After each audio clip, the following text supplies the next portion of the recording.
ভালো ছিল তোমাকে কদিন লনে ফেলে রেখেছিলাম, ওই তো কদিন মিনমিন করলে, তারপর যেই নিজের ঘরে ঢুকলে তোমার ডাইনি রূপটা বেরিয়ে পড়লো। মা, দয়া করে কটু কথা শুনিয়ে আর নিজেকে আমার সামনে ছোট করবেন না। একটা কথা বলুন তো, শুধুমাত্র সাদা থান পড়লে, নিরামিষ খেলে, একাদশী পালন করলেই নিজের মৃত স্বামীর প্রতি শ্রদ্ধা জ্ঞাপন করা হয়, তা না হলে নয়। আবার তুমি মুখে মুখে তর্ক করছো আমার সাথে? না মা, আমি তর্ক করছি না, আমি কিছু কথা বোঝানোর চেষ্টা করছি। এই যে বিধবাদের ওপর অত্যাচার, সেই কবে থেকে শুরু হয়েছে বলুন তো? ধরুন এই 100-150 বছর ধরে এই একই প্রথা চলে এসেছে। আগে বিধবাদের বাড়ি থেকে বের করে দেওয়া হতো, তাদেরকে ধরুন ওই কাশিতে পাঠিয়ে দেওয়া হতো, অত্যাচার করা হতো তাদের প্রতি, ন্যাড়া করে দেওয়া হতো, সাদা থান পরে থাকতে হতো, হয়তো কিছু খাবার তাদের কপালে জুটতো, হয়তো অধিকাংশ সময় তারা খাবারও পেত না। আজ সমাজে এই প্রথা কেন কমে গেছেন বলুন তো? কেন কমে গেছে?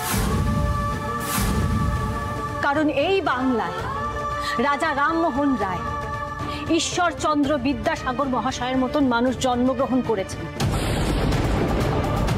তারা সমাজকে বুঝিয়েছেন স্বামী হারালে একজন মহিলার জীবন শেষ হয়ে যায় না,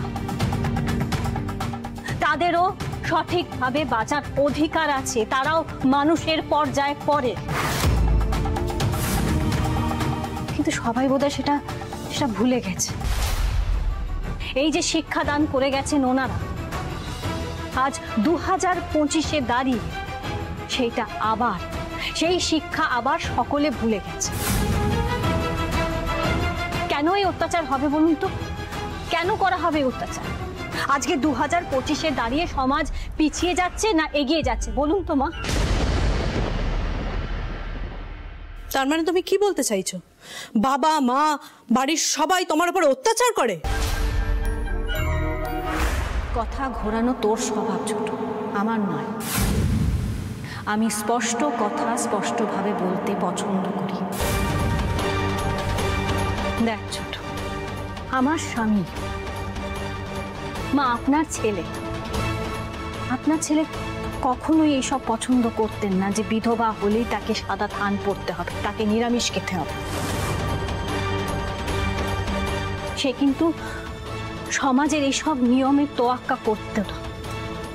সে কখনোই পছন্দ করবে না যে আমি একটা সাদা থান পরে থাকবো, নিরামিষ খাবো, একাদশী পালন করব।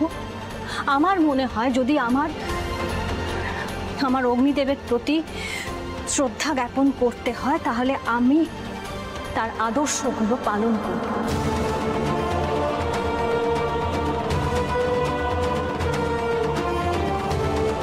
তাই আমি সাদা থান ছেড়ে এই শাড়িটা পরেছি। আর ছোট, আমি জানি আমার স্বামী এই মুহূর্তে আমার সাথে নেই, তার মানে তার শোকে আমার সারাটা জীবন আমি এইভাবে বাড়িতে বসে কাটাতে পারবো না।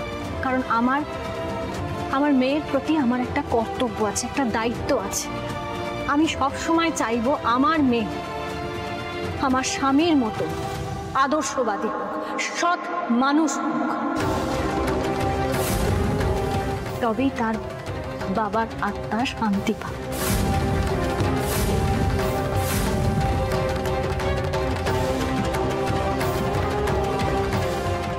আসতে পারি?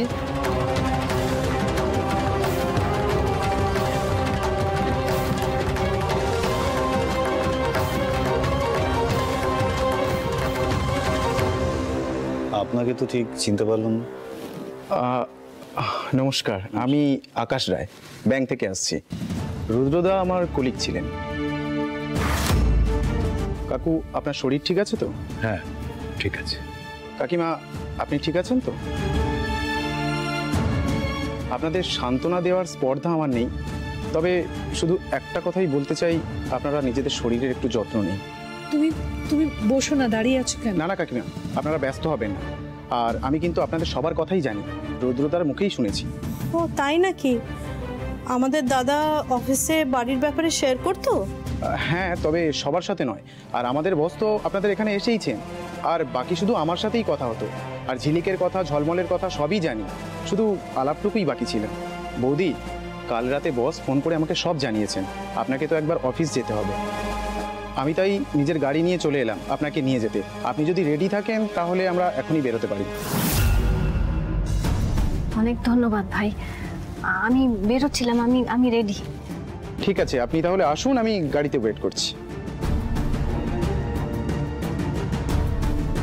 বাবা দিদি ভাই, কি লাগ তোমার, হ্যাঁ?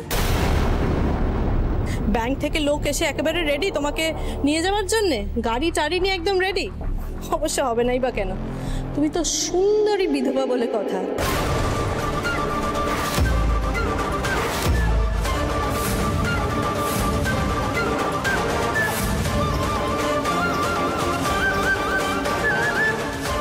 বিধবাদের কটু কথা শোনানোর জন্য, তাকে বদনাম করার জন্য সমাজ মুখিয়ে থাকে।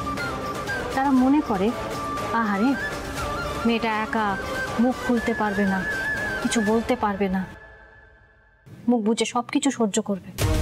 তা নয় রে ছোট, আমি কিন্তু মুখ বুজে কিছু সহ্য করব, সঠিক সময় ঠিক উত্তর দেব। দেখ ছোট, সমাজ আমার সম্পর্কে কি বললো না বললো আমার কিচ্ছু এসে যায় না। তুই কিন্তু আমার সম্পর্কে খারাপ কথা বলার স্পর্ধা দেখাস না। তোর যে শিক্ষাগত যোগ্যতা, তোকে সেটা মানায় না। আর ভুলে যাস না, তুইও কিন্তু এই সিংহ রায় পরিবারের ছোট বউ।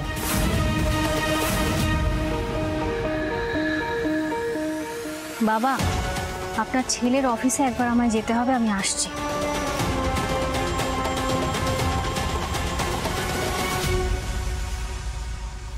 মা, দিদি ভাই তো আজকাল দেখছি বিধবা হওয়ার পরে কারোর অনুমতি নেওয়ার প্রয়োজনই মনে করে না, নিজের যখন ইচ্ছে হচ্ছে বেরিয়ে যাচ্ছে।